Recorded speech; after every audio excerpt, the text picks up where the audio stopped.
حضرت ارباز بن ساریہ رضی اللہ تعالیٰ عنہ آپ ارشاد فرماتے ہیں کہ ان رسول اللہ صلی اللہ علیہ وآلہ وسلم کان یستغفر لصف المقدم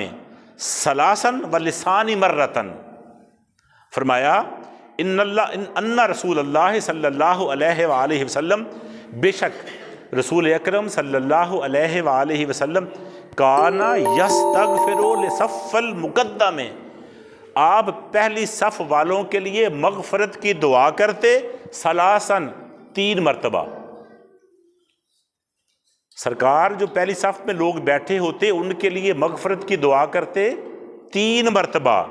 واللسان مرتن، اور دوسری صف والوں کے لیے کرتے 2 مرتبہ۔ اب دیکھیں مصطفیٰ کریم جن کی مغفرت کے لیے دعا کر رہے ہوں اور پھر وہ بھی 3 مرتبہ، تو پھر سوچنا چاہیے نا کہ نماز تو ہم نے پڑھنی ہی ہے،